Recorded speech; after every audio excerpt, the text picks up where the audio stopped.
Hey guys, if you click this video, then you probably want some help starting your language learning journey in Japanese. Well, you may have come to the right place. Before we begin, though, I do want you to realize that it's a difficult process. It takes a lot of work and dedication, and if you don't think that you want to put in all that work, that's fine. You don't have to. There's no shame in it. But if you do think that it is something you should do, then I hope I can aid you, right? So, this is Triple C Japanese. You can call me Triple C. I've contributed to language learning blog posts. I translate Japanese as a way to earn money now. And I hope to use my own language learning journey as a way to assist you. So, where to begin? So, you first want to realize that there are different writing systems, right? So in Japanese, there are kanji, hiragana, and katakana. So the first thing you're going to want to look at is the hiragana and the katakana. You're going to want to realize that those are two different syllabaries, right? It's like an alphabet. You can't write words without the alphabet in English, right? That's how you read what you write. So hiragana and katakana are different ways to write, different ways to write words. You can write out just about any word with just the hiragana or the katakana, but know that you don't mix them usually.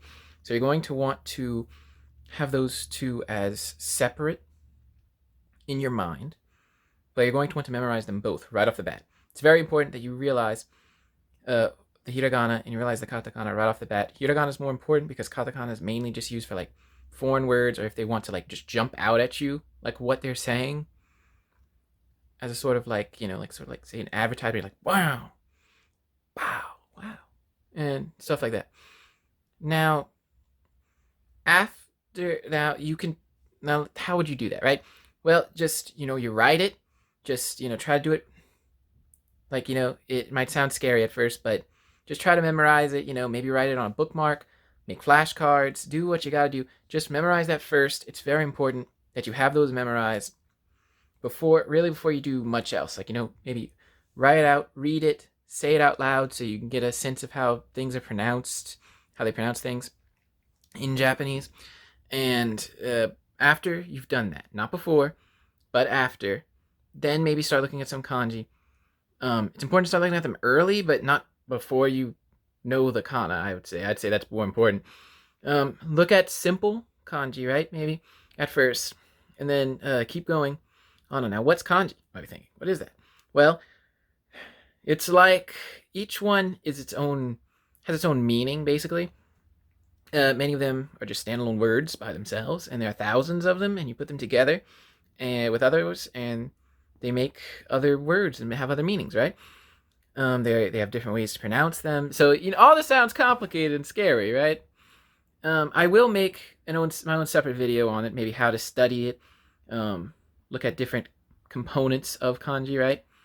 I think I will make my own separate video on that and upload it to this channel, and hopefully that will benefit some of you. But now, beyond that, you're also going to want to start looking at grammar, right? Now, a good thing to guide you, I think, is Tai Kim's grammar guide, right? I'll link in the description the grammar guide. I'll also link a place for you to maybe find the kana, right? So you can study that, memorize that. And then beyond that,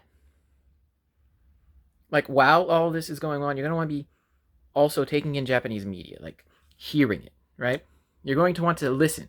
And the more you listen and listen, the more there's going to be a feedback loop where you go, oh, wow, I'm learning. Because you're going to recognize words, more and more words as you go and go, right? You're going to be learning how they pronounce things, okay? That's going to be important because you don't want to be sounding weird or strange or, mispronouncing words left and right? So you're going to want to learn how they pronounce things.